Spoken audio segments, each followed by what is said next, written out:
This week on Arizona Illustrated, man on a musical mission. I think it has nothing to do with hands and feet and all that. It has to do with our ability to create new things, often out of nothing. A University of Arizona student going above and beyond.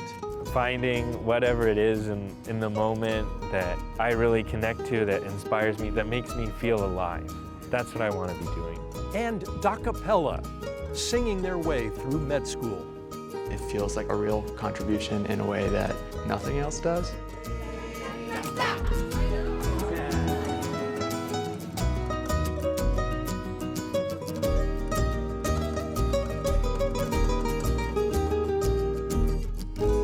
Welcome to Arizona Illustrated. I'm Tom McNamara. Music has always been at the center of his life, and over the years he shared his knowledge and passion with countless young students here at the University of Arizona. This is a glimpse into the busy musical life of Timothy Kolosik and his journey to continue sharing the joy of music with others in the community.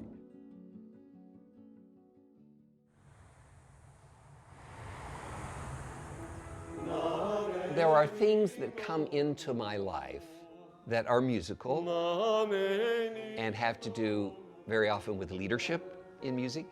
My name is Timothy Kolosik. I was for 30 years a music theory professor, TA, part-time, all those things that you have to do in your early stages of your career. 3 years at the University of North Texas in Denton, and 24 years at the University of Arizona. I was in for 25 to life, but they let me off for good behavior. My father was really what I call a word person. It was centered around the development of ideas, philosophies, and words. My mother was more the intuitive type, and she played the organ. When she came to the end of a piece, she would delay that last cadence, and she would do these kinds of phrasings with soloists in the church and that sort of thing. So I began to notice that it wasn't just, by the click. There was a little bit of breathing and soul in the thing. I was 10 or 11 when the church bought a new organ, and we had a gentleman come in and teach us the instrument and how to work with it. An old Hammond. So I used this guy's basic training and started working with it and started playing around with it and didn't realize I was studying music theory. I got a Rotary Club grant to go to Vienna and study orchestral conducting, and then decided, there's more to learn from Vienna. Went back, did 2 more years, met my wife in my 2nd year, married her in the 3rd year, and then we went off to London. One of the important things about teaching music theory is to teach them to appreciate both sides of the issue, the intuitive and the theoretical. Then go to a piece of music and say, okay, how can we best discover the wonderful, joyful music that's inside of this? One of my proudest moments as a professor was the winning of the 5-star teaching award. And it signaled to me once again, you belong in the classroom. Just stay here. And that's what I did for the remainder of my career. I have an ear training book that I was taken on as a co-author with my major professor from the University of Wisconsin, so that has been effective as well. There's a land that is fairer than day. Found out that our pastor was a bluegrass guitar player. So we invited him over because we didn't have a guitar player who knew anything about bluegrass. Hello, come in, come in, come in. Welcome. A group called Sonoran Bells. Maybe I should have you move that other sofa. It's a community group made up of pretty much the best handball players in the city.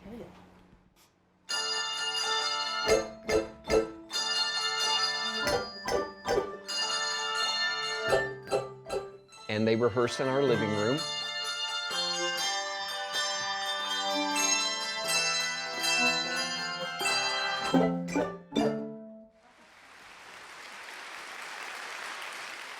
My big concert once a year as a conductor.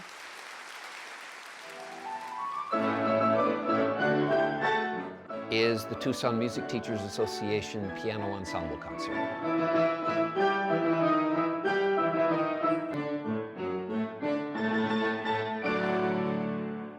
That is a wonderful conducting opportunity, but it's also a wonderful music education opportunity.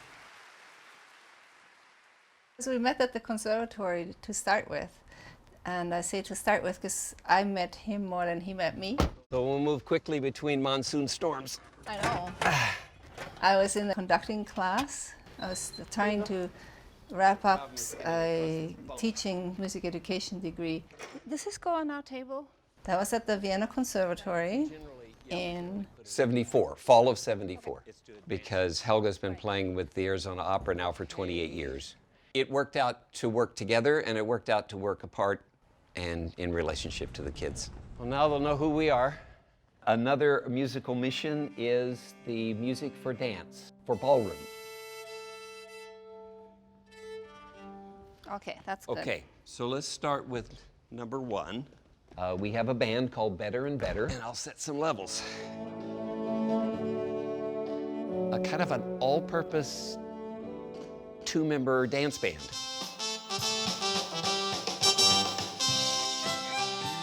It was his brainchild to do the band. On the other hand, I had always wanted to try my hand at the electric violin.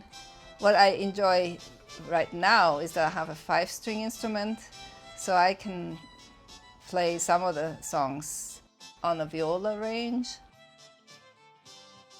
I play a Yamaha keyboard, kind of cheap off-the-rack keyboard, and then I write backup tracks. Timothy's the one who says, oh, this would be fun to make into a dance song for us. What it does is it brings together a whole lot of things that I taught.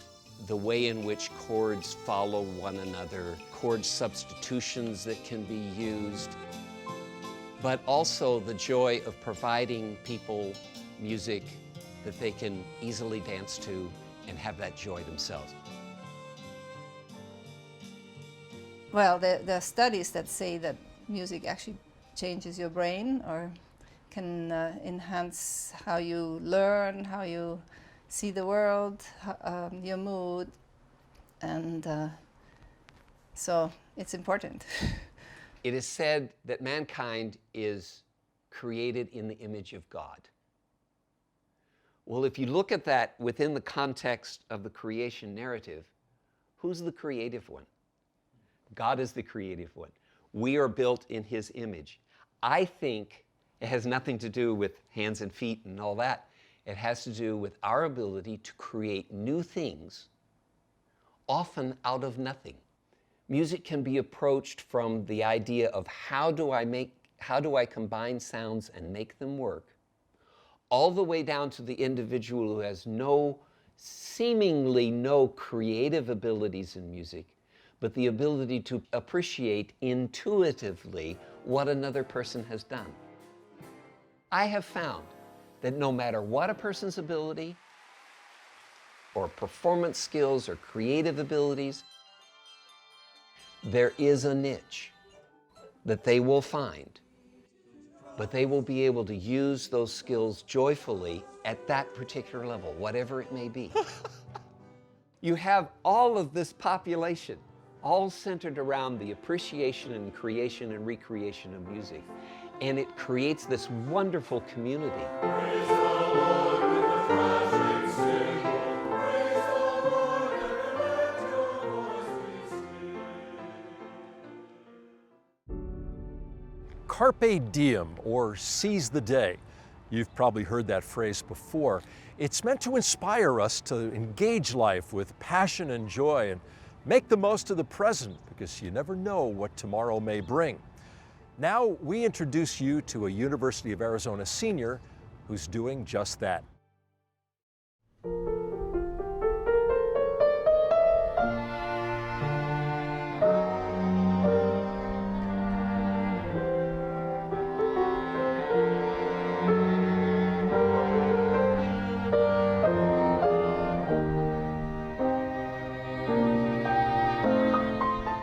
My name is Gabriel and I'm studying chemical engineering. Calculating the difference between our predicted gammas and our experimental gammas. On the rods, we have bare wire thermocouples that are embedded in epoxy so they don't touch the metal. And I'm also studying piano performance.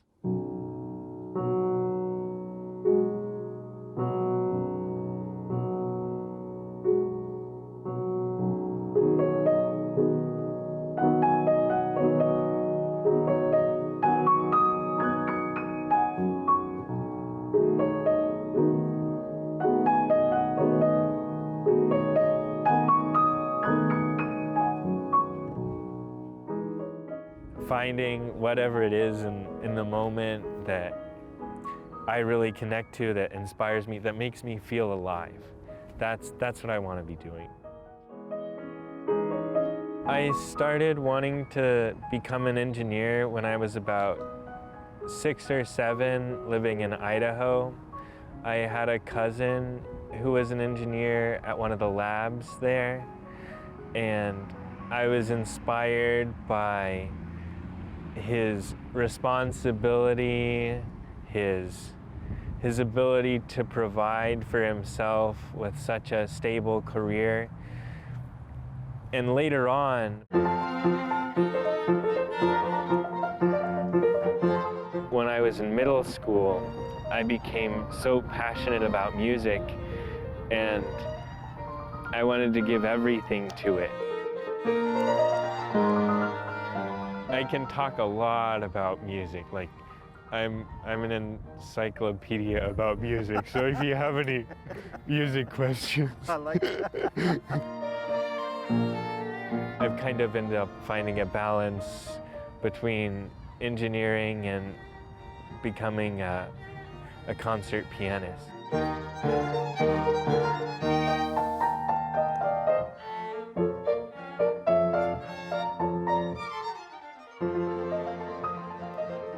I discovered knitting when I was in elementary school at a Waldorf school in Prescott. In 5th grade, knitting was mandatory for everyone, girls and boys, everyone. So I had to go through it. I had to make a very conscious decision to pick it back up again.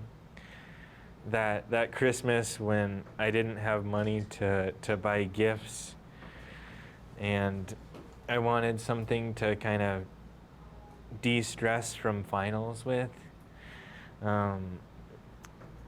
This kind of sparked a light bulb in my brain as a really great activity in so many different ways. This year I've discovered the U of A Poetry Center, which is convenient to the music building, a nice stroll away.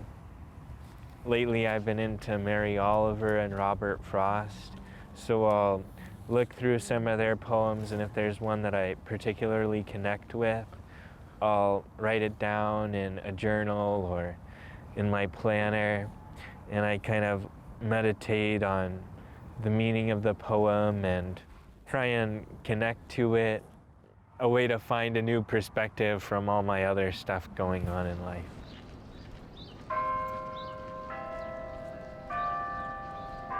When I was in my freshman year of college, I was in a bike race, and I took a very serious crash. I had to be helicoptered out, and I spent about 12 days in the hospital and then a week in rehab, and I was in a kind of coma from the brain trauma, and it was a very life-threatening situation. Afterwards, the doctors told me that it was really a rolling of the dice whether I would be permanently damaged mentally and no longer to function, or whether I would recover fully as I have. If I hadn't been so fortunate, I could be a mental vegetable.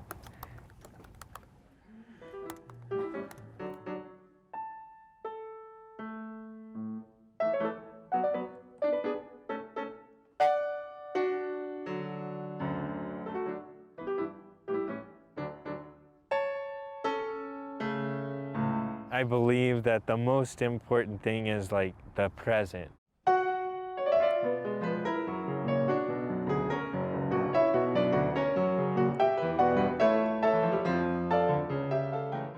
So I've learned that every moment is an opportunity to live life, to really feel what it is to be a human, to have this life experience. Each moment totally unique.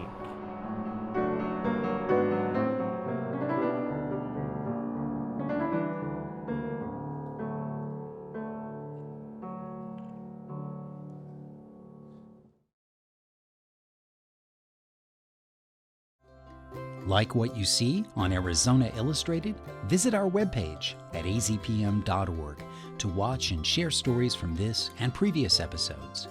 And like us on Facebook, where you can watch stories, comment, and share your own story ideas. You can also follow us on Twitter and Instagram, where we share photos and links about the show and what's happening in our community. Med school is an intense 4 years. It is mentally and physically challenging. So how can medical students ease the tension? At the University of Arizona College of Medicine, a talented group of future doctors have come together to make life for their young patients a little more joyful with music.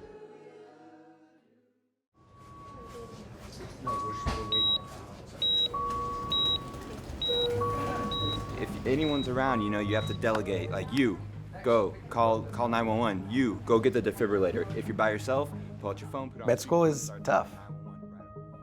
First 2 years are really textbook information. What Alzheimer's and Parkinson's actually share. And of course you wouldn't see the next 2 years, years 3 and 4, are purely clinical.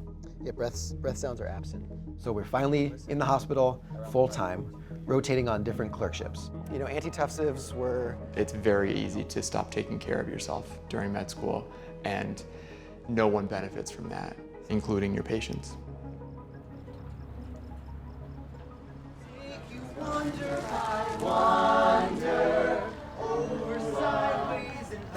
I need to do things that I really like during the week, because otherwise the pressure will crush you. Sounds a little bit doomsday, but I truly believe that I'm correct in that. Okay guys, let's do it. Let's sing stuff. Music can be a great stress reliever. You guys want to use pitch? No? So every Sunday night, we'll come here into my house and sing together. How about this one right here? How about right now? My name is Alex Sandweiss, and I'm a third-year medical student at the University of Arizona. The second one is always on. And I'm the director and arranger of the aptly named musical group Docapella. I need some fingers. So I played Heartache Tonight by the Eagles because it's the same progression as this. My first year of medical school, I had written arrangements for the group. And the next year I was in charge of the group and have been in charge and writing the music ever since. Let's add bass. My name's Jim Dunleavy. I'm a third-year med student. I pretty much sing whatever needs to be sung. That usually ends up making me a bass. Honestly, my favorite thing is just coming to rehearsal because I can mess up terribly. Mess up there. Okay, so actually all three of you were slightly below. And it is neither going to make them think that I am better nor worse. It's just whatever they've been thinking for the last couple of years. It's just a hair low. Okay, let's take it from that. What I actually like to call myself is vocal drums. My goal actually is to sound as much like a drum set as possible. An individual hi-hat and a snare drum and different toms. Doom, doom, doom, doom. Put it all together. I learned it on YouTube. He is crazy, like crazy good. So real percussive on those do's, right? Some people don't have any music background or if they've never read music. So he's been doing a lot with our group. Give that minor third. Composing hallelujah. I'm Abigail Young. I'm a second-year medical student and I sing soprano in the group. I've always loved singing. It's pretty big in the Filipino community. So when I found out that they had an a cappella group, I was really excited. You know, we're all in medicine for a certain reason, but it's nice to see everybody show their talent outside of academics. And it's fun to work as a team and work as a group in a different context. Each person has to know their part, and each part has to work cohesively together in order to make a great sound. Who outdrew ya off? In my opinion, it's really cool when it all sounds great together. It's not somebody who's seen the light. It's a cold and it's a broken hallelujah. When we actually get to share that with the community, it's really cool to see everyone's reaction, because it's like all that hard work that we've put into Okay, it then alto ones. gets produced into something cool and neat.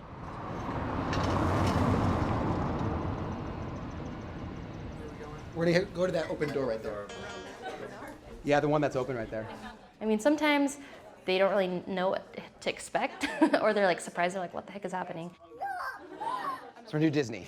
They're exhausted, some of them are doing chemotherapy, some of them are out of surgeries or have certain, illnesses that really exhaust them and take all their energy out. Anytime we start anything, I'm weirdly stressed.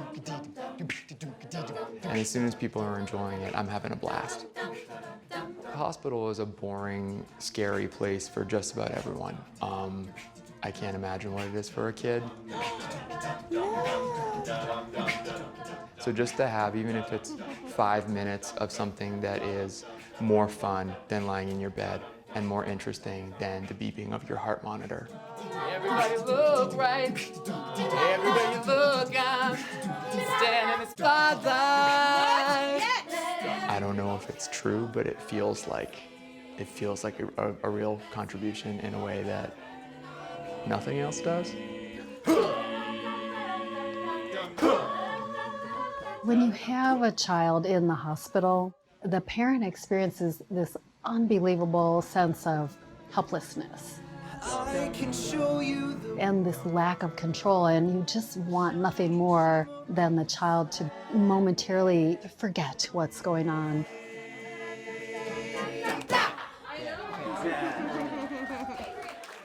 Can I get another high five? One more high five. Along those lines, studies are now being done using the more advanced and available measurement tools like functional MRI and PET scans. So we see now that music, a joyful, happy music, lights up the areas of the brain that are associated with happiness and joy and pleasure, where dopamine is released and other neurotransmitters. And so there's a very concrete association. So what you're seeing in the visual response or the physical, emotional response, the patient and the families is now being documented. What happened right now? So when there's a moment, especially in a community setting, where people can connect and they see the children enjoying themselves, then they feel that sense of normalcy. I think that's a incredibly powerful thing that you can bring into the very difficult setting. Thank you guys. Can I just sing to her? Sure, of course.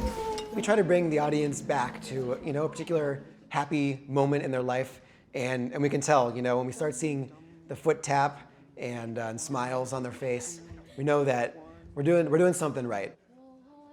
Sometimes it's just nice to be able to connect with little kids.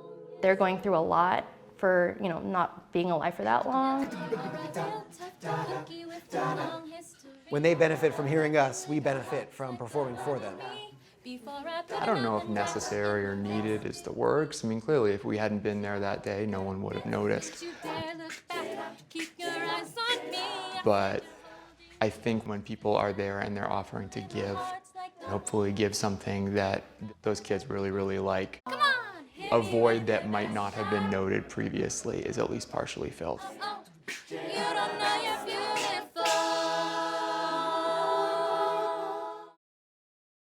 Now that the winter holidays are upon us, we thought we'd leave you with this original song from Tucson musician and recording artist Brian Lopez, Old Pueblo Christmas.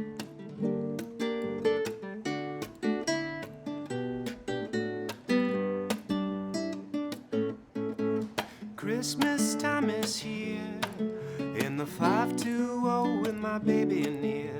The neon lights up our eyes like an old motel. down in the barrio, the cactus dancing to and fro, while the painted hills in the west ring out the year. And the coyotes howl, I think they figured it out. It's Christmas in the old Pueblo now.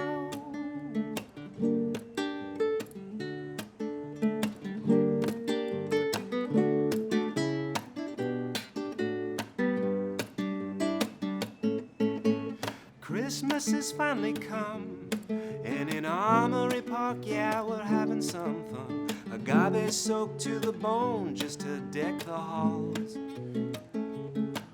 And outside the children laugh, from the Rattlesnake Bridge to the underpass. These desert rats, yeah, they thirst for some Christmas cheer. So break those trumpets out and play that music out loud. It's Christmas in the old Pueblo now.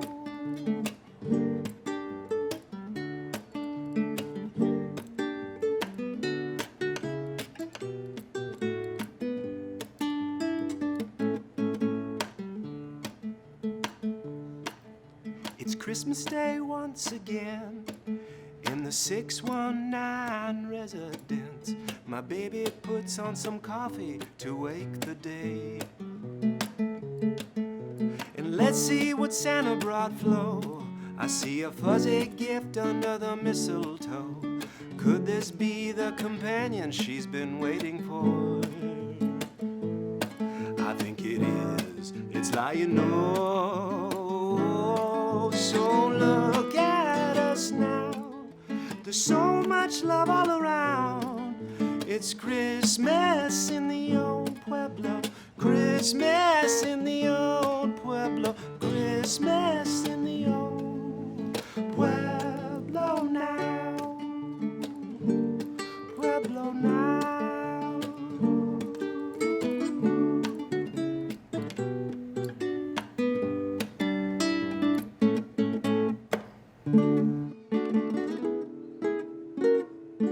Merry Christmas. Thank you for joining us here on Arizona Illustrated. Here's a sneak peek at a story we're working on. The Santa Cruz Church, 100 years later.